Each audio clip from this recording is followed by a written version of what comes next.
walk far enough in any direction, and at some exact point you cross an invisible line that no one alive today actually drew. Nothing changes. Same dirt, same sky, same air. But somehow, that single step just changed which laws apply. To you, which language your documents need to be in, and which government considers you its responsibility. There is no such thing as a country, not in any physical sense.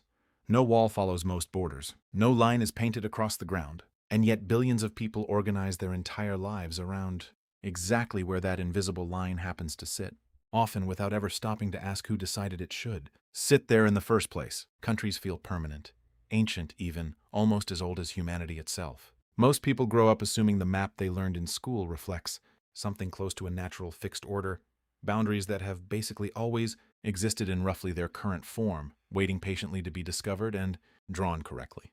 That assumption falls apart almost immediately under any real scrutiny. For the overwhelming majority of human history, people organized themselves without anything resembling a fixed linear border at all. Early human groups moved across territory defined by resource availability and seasonal patterns, not by precise geographic coordinates. Where one group's hunting or gathering range ended and another's began was typically a gradual negotiated zone, not a sharp line, shifting year to year depending on rainfall, migration patterns, and the size of each group at the time. Even as societies grew larger and more settled, that basic fuzziness didn't disappear right away.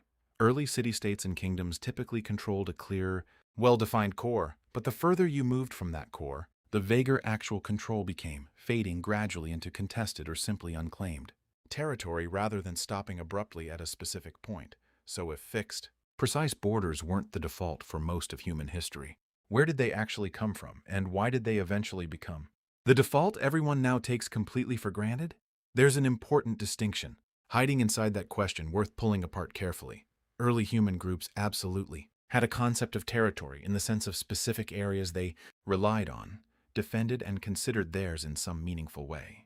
What they generally lacked wasn't the concept of territory itself, but the specific idea of a precise, continuous, mutually agreed upon line separating exactly where one territory ended and another began, everywhere along its entire length, with both sides recognizing the same exact boundary. That distinction matters because it changes what actually needed to be invented. Humans didn't need to invent the idea of this area belongs to us.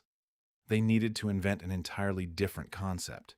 A single, unambiguous, universally recognized line, applicable to every meter of ground along its length.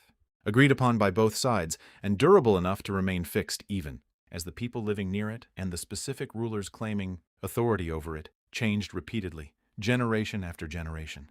The historical term for these fuzzy, transitional border regions is genuinely instructive. Many societies referred to them as marches, borderlands, or frontier zones, areas explicitly understood to belong to nobody in particular, or to be contested and shared between multiple groups at once.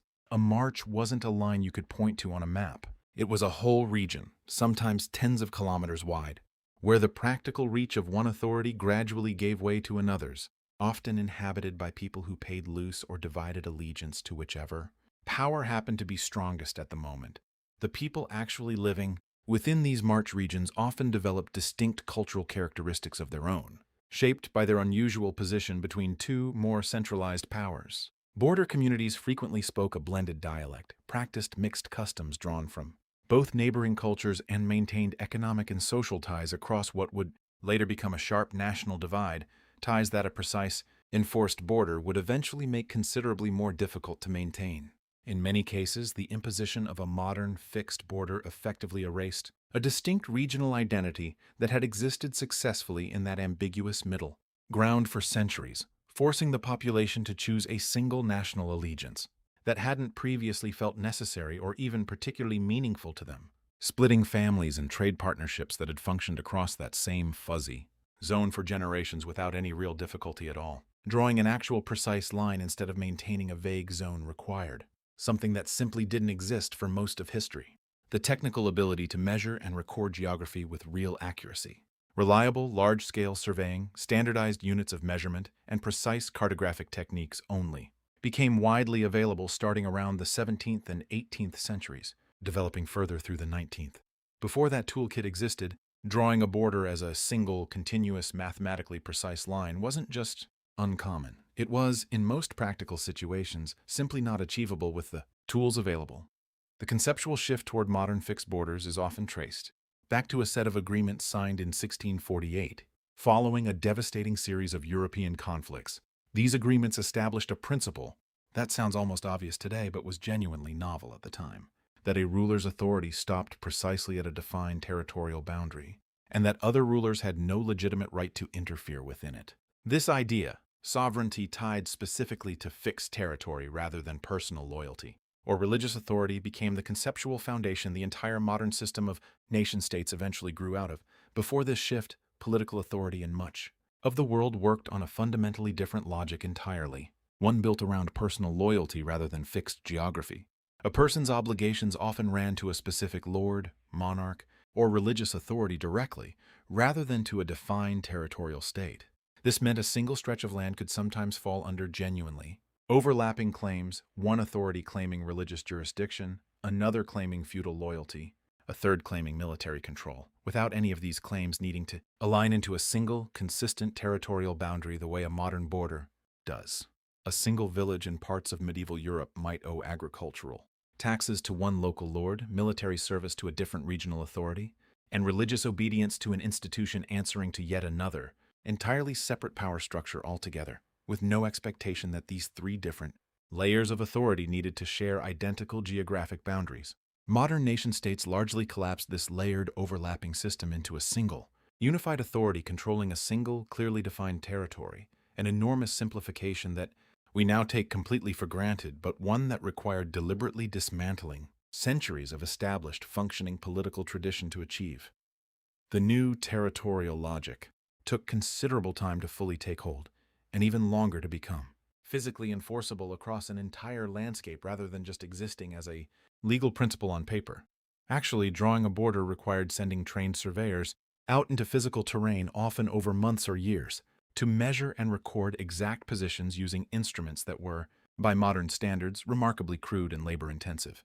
Mountain ranges, rivers, and dense forests could make this work genuinely dangerous, and disputes over even small measurement discrepancies could delay a final agreed boundary by years. By now, picture that single step from the hook again, crossing an invisible line where nothing physical actually changes. That line only exists because at some specific point in history, someone with enough authority decided it should, and enough other people agreed to treat it as real. So once the idea of a fixed border existed, how did it actually spread to cover essentially the entire surface of the planet? Colonization played an outsized and often brutally arbitrary role in answering that question. During a series of negotiations in the late 19th century, several European powers formally divided huge portions of the African continent among themselves, drawing borders largely using straight lines on a map in a European conference room, based primarily on the powers' own competing territorial claims, with little to no reference to existing ethnic groups, kingdoms, trade networks, or cultural boundaries already present on the ground. The consequences of that specific approach are still directly visible today. A striking number of modern African national borders remain almost perfectly straight. For long stretches, a geometric signature of decisions made thousands of kilometers, away by people who had often never visited the specific territory being divided. Existing communities frequently ended up split across multiple newly created countries, while other borders forced together groups with little shared history or mutual trust, consequences that still shape regional politics generations later. This wasn't a uniquely African phenomenon either, just an especially visible and well-documented example.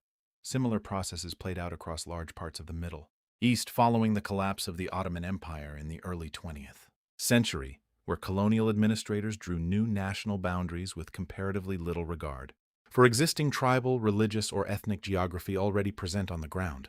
Several of the specific tensions still shaping the region today trace back directly to decisions made in these same negotiating rooms, by officials working primarily from incomplete maps and competing strategic interests rather than detailed local knowledge. In some documented cases, the officials involved reportedly used remarkably blunt tools for decisions with enormous long-term consequences. Straight-edge rulers pressed against incomplete regional maps, dividing entire populations along lines, chosen more for administrative tidiness or strategic balance between competing colonial interests than for any careful study of who actually lived where and how those communities related to one another. The underlying pattern repeats, with remarkable consistency across these different regions. A relatively small number of officials, operating with limited on-the-ground information, drew lines intended primarily to satisfy the administrative and strategic convenience of distant colonial powers, treating the actual people living within those new boundaries as a secondary concern at best, an afterthought to be managed once the lines were already fixed.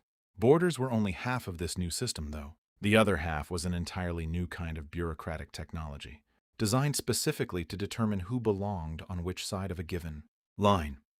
For most of history, international travel required no standardized documentation at all. Passports existed in various limited forms for centuries, but functioned more like occasional letters of introduction than a universal, mandatory system.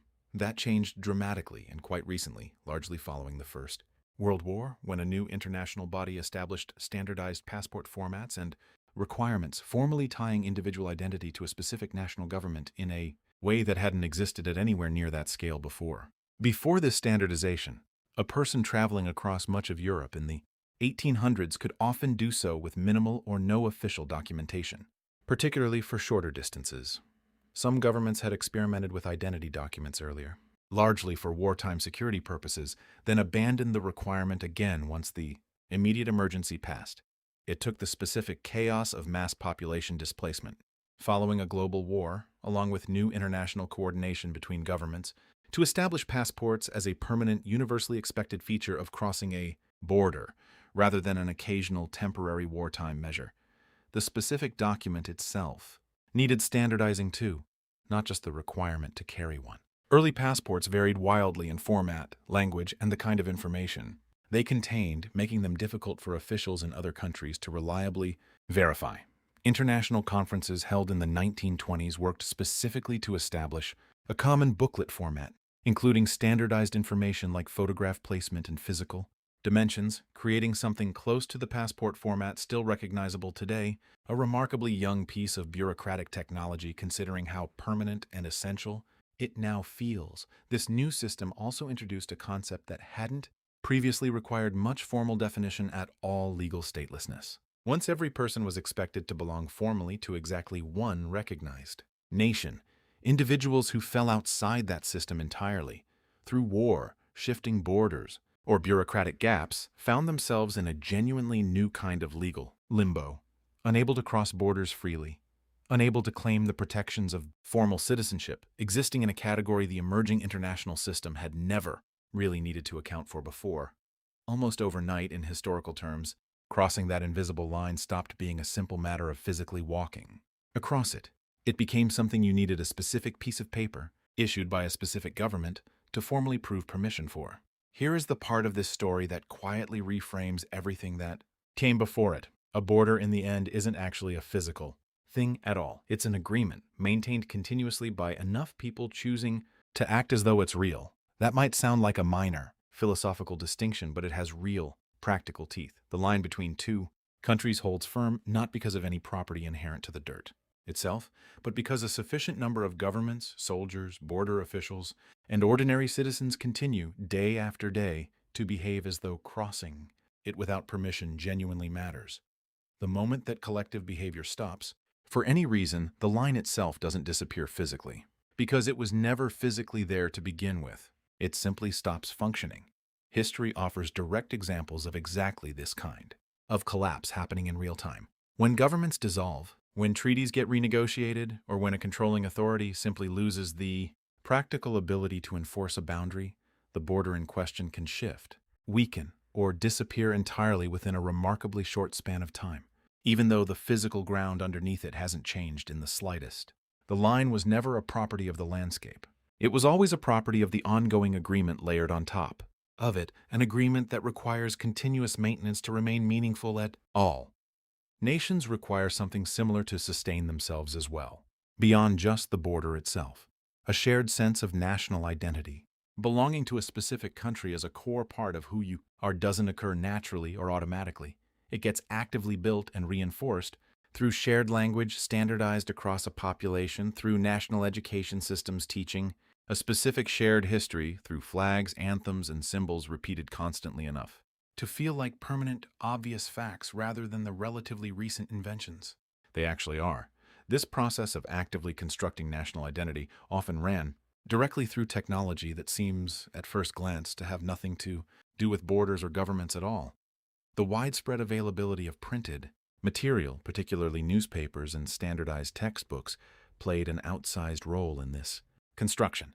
Before mass printing, most people had little regular exposure to information from beyond their immediate region, and often spoke a local dialect that varied considerably from the dialect spoken just 100 kilometers away. Standardized printed language, distributed widely and consistently, helped create a shared linguistic and informational experience across huge populations who would otherwise have had comparatively little in common day to day, gradually welding formerly disconnected local communities into something that could plausibly think of itself as a single, unified nation. Most citizens of any given country will never personally meet more than a tiny fraction of their fellow citizens, and yet feel a genuine, often deeply felt sense of connection and shared identity with all of them regardless.